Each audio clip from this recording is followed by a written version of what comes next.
come and work for me. Take charge of the PR department. We need honest and committed people. Career egobare onek sujog pabe. And yes, we'll offer you double your current salary. Thank you so much, Mr. Malkhani. But I'm sorry. আপনার offer খুবই generous, কিন্তু আমার তো এখানে একটা commitment আছে, সেটা আমি ভেঙে দিতে পারি না।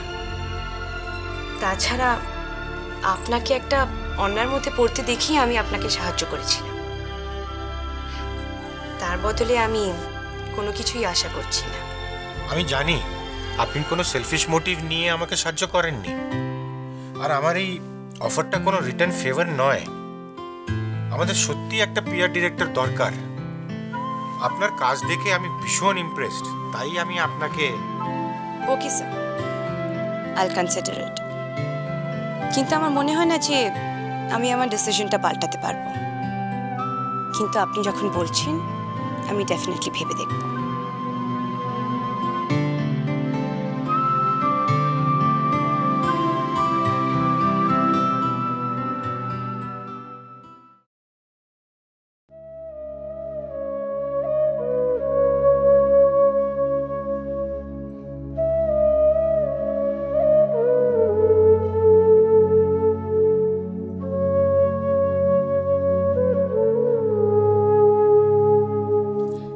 সত্যি এতক্ষণ কোথায় ছিলে তুমি? সারাটা দিন আমরা দুজন টেনশন। মন্দিরে গিয়েছিলাম পুজো দিতে, নিজের মনে শক্তি সঞ্চয় করার চেষ্টা করছিলাম। সামনে আমার অনেক বড় লড়াই, সেই লড়াইটা আমার জিততেই হবে, নইলে আমি নিজেই নিজের চোখে একেবারে পড়ে যাব। আর কোথায় গিয়েছিলে তুমি সত্যি?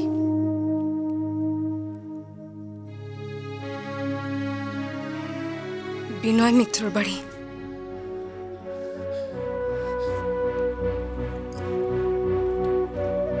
ভয় পেও না দিদি, আজও আমাকে ছুঁতেও পারেনি। পুরুষ একটা, আমি রুখে দাঁড়াতেই ভয় পেয়ে গেল। আমি নিজে থানায় গিয়ে বিনয় মিত্র নামের রিপোর্ট লেখাবো। সত্যি তাড়াহুড়ো করে আবেগের বশে কোনো সিদ্ধান্ত নিও না। বিনয় মিত্র তোমার স্বামী, আর আগের বারও কিন্তু তুমি পুলিশ স্টেশনে গিয়ে রিপোর্ট লিখেও কিন্তু ভুল করেছিলাম। সেই ভুলের শাস্তি তো আমি আজও পাচ্ছি দিদি। সত্যি রঞ্জনা কিন্তু ঠিকই বলেছে। না দিদি না, সেদিন আমি যদি ভয় না পেয়ে পুলিশ স্টেশন থেকে রিপোর্টটা ফিরিয়ে না নিতাম, তাহলে আজ এত বড় একটা দুর্ঘটনা কিন্তু ঘটতো না। এর জন্য আমি কোনোদিন নিজেকে ক্ষমাও করতে পারবো না। আমার একটা ভুলের জন্য সবাই। এই সব কথা কিন্তু আমরা আগেও অনেকবার শুনেছি। আরেকবার বলতে দাও।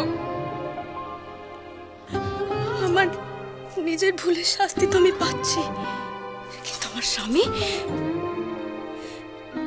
তাকে তো তার অপরাধের শাস্তি পেতেই হবে দিদি। ওকে আমি ছেড়ে দেব না, ওকে আমি ছেড়ে দেব না।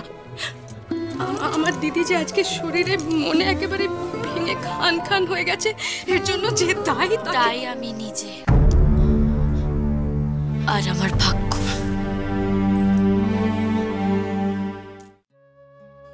I'm sorry, Nick. I'm so sorry. আমি জানি না আমি কি বলবো। Hey, you don't have to say anything. It's okay.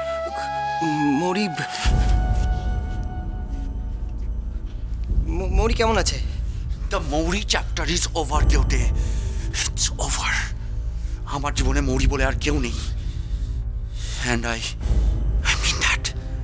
নিখিল, রঞ্জনা তোর সামনে যেতে খুব ভয় পাচ্ছে। এই দেখ না, তুই জানিস ও ইচ্ছে করে তোকে হার্ট করতে চাইনি, ইচ্ছে করে চাইনি। তুই যতদিন রঞ্জনাকে চিনিস আমি ঠিক ততদিনই চিনি ওকে। She is a gem. আসলে ঘাবড়ে আছে, আমি ওর সাথে ঝগড়া করেছিলাম তো, তাই ও। আর এখন তো ঝগড়ার কোনো ইস্যুই নেই। এই কি করছো বলতো? কোথায় আছে ইডিয়েটটা? ও তো একটু অফিসের কাজে ব্যস্ত থাকে, আর তাছাড়া তো সবসময় মরিস। আইসি চোখে কে ওঠে?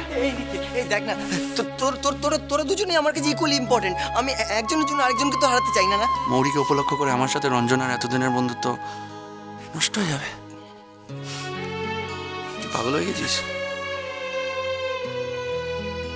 মৌরি আগে এসেছে না রঞ্জনা? কে এসেছে আমার জীবনে? তোদের মতো বন্ধুদের ভালোবাসা আছে বলেই তো আমি এখনো হাসতে পারছি।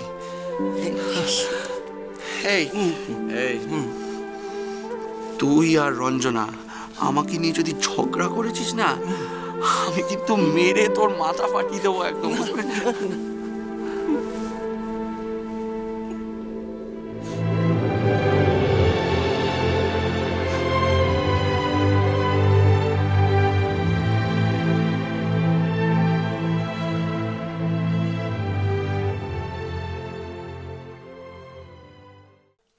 তোমার কফি। টাকাটা রাখো। কিসের টাকা?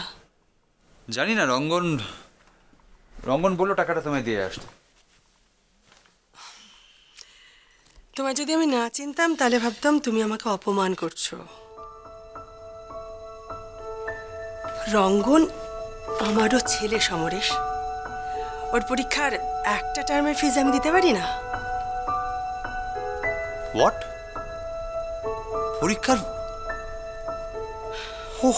আমি তাই তো কদিন আগে আমার কাছে টাকা চেয়েছিল, আমি একদম জাস্ট মাথা থেকে আউট হয়ে গেছে অ্যাজ ইউজুয়াল। তার মানে তোমার ছেলে মেয়েরা এখন প্রয়োজনে অপ্রয়োজনে তোমার কাছে হাত পাচ্ছে সর্বাণী।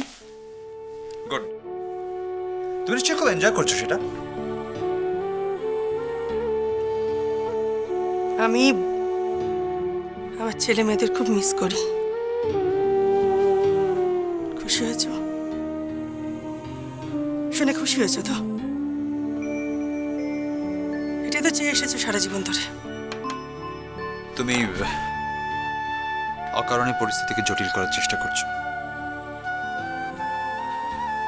তুমি জানো তোমার ছেলে মেয়েদের আমি কোনোদিন তোমার থেকে দূরে সরানোর চেষ্টা করিনি।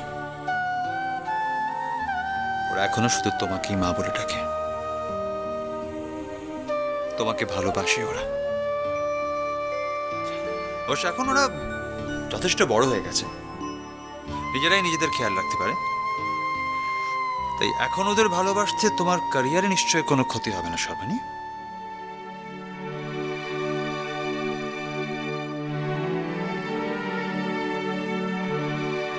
আমার একটু তাড়া আছে সমরেশ, আমাকে রেডি হতে হবে। হ্যাঁ শিওর, নিশ্চয়ই, প্লিজ ক্যারি অন, আমি আসছি।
বসে